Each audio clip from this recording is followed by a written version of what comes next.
You know that time of year.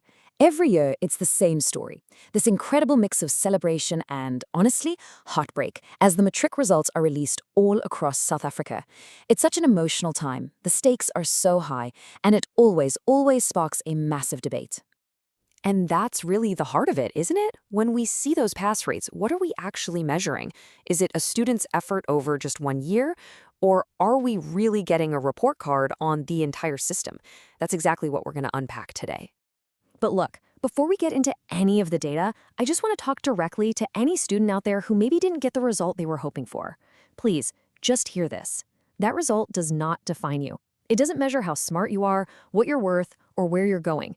It is just one moment in a much longer journey. So let's try to step away from all the noise and the yearly headlines for a minute. Let's move past the opinions and really dig into the evidence. We're going to look at what years of solid research tell us about the very foundations of South Africa's education system. The backbone of this whole explainer is the incredible work of education economist Nick Ball. His team didn't just look at one exam year. Nope. They analyzed massive amounts of data over a long period to find the deep underlying patterns that really shape the results we see every January. And what's so crucial is that the research didn't start at the finish line, at Matric. To really understand the outcome, they had to go all the way back to the starting line. They focused on those foundational skills in early primary school, things like being able to read for meaning, and they tracked how that learning moves forward, or, well, how it stalls over the entire 12-year school journey. And it all boils down to one simple but incredibly powerful question. As a student gets promoted from grade 1 to grade 2, all the way up to grade 12, is real, deep, meaningful learning actually happening? The answer to that question, well, it reveals everything. So this research led to 4 huge findings that pretty much change how you have to look at the Matric results. Let's walk through them, one by one.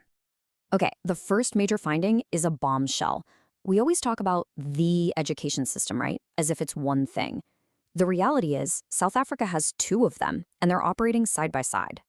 And this slide just lays it out in the starkest terms. On one side, you've got a smaller, pretty functional system. This is the one we often see celebrated, where learning is strong. But that system only serves a minority of kids. The vast majority of learners are in a second, much weaker system. And these aren't just slightly different schools. We're talking about different worlds producing totally different results right from day one. The second key finding is all about timing. You see, the cracks that turn into huge problems in Matric, they don't just suddenly appear in grade 12. They start to form way earlier. The data shows that by grade 3, many learners are already way behind. They can't read for meaning or do basic maths. And once a child falls behind, it is so incredibly hard to catch up. That little gap at the beginning just gets wider and wider, year after year, until by the time you get to Matric, it's not a gap anymore. It's a massive chasm. Now, this third finding is maybe the most uncomfortable one, because it really challenges a basic assumption we all have.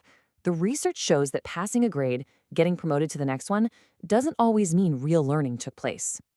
And the consequence of that is huge. You have learners being pushed through the system without the solid foundation they need. By the time they get to high school, they might be really good at memorizing facts just to pass a test, but that deep, underlying understanding just isn't there.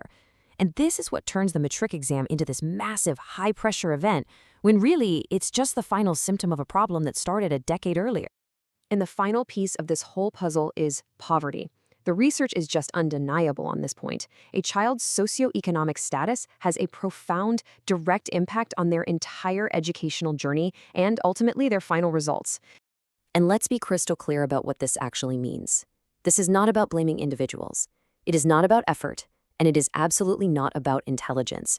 It's about the day-to-day reality of trying to learn in an overcrowded classroom with way fewer resources and a lot less support. It is about fundamentally unequal conditions for learning. Period. Okay, so we've got these 4 major findings on the table. Now, let's connect the dots and see exactly how this all comes together to produce the Matric results we see year after year. It's really like a chain reaction. You start with 2 completely unequal systems. Then, within that weaker system, these learning gaps start to form in the first few years of school. After that, students get promoted without ever mastering the basics, and this whole cycle is made so much worse by the daily challenges of poverty. So when those Matric results finally come out, they aren't just a snapshot of 1 year of work. They are the logical, predictable conclusion of a 12-year journey. Understanding the system is absolutely crucial, but it's not the whole story. For the students, for the parents living this reality, the most important question is, so what now? Where do we go from here? And here is the hopeful part.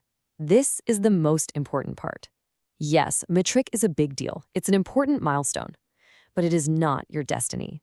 Your life, your potential, it is so much bigger than this one result. I mean, just think about it for a second. Countless successful people did not have a straight path. Their stories are full of rewriting exams, finding alternative colleges, going to vocational schools, or learning vital, real-world skills through apprenticeships and just practical experience.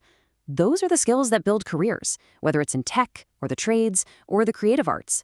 A good life is built on second and third and fourth chances.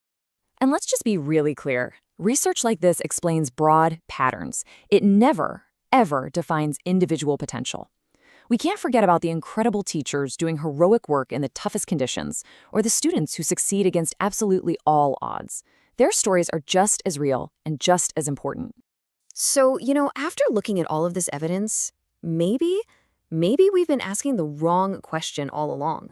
So we'll just leave you with this thought. If we know for a fact that the runners are starting in vastly different places, does it really make sense to judge them all by the exact same finish line? That's the question this research forces every single one of us to answer.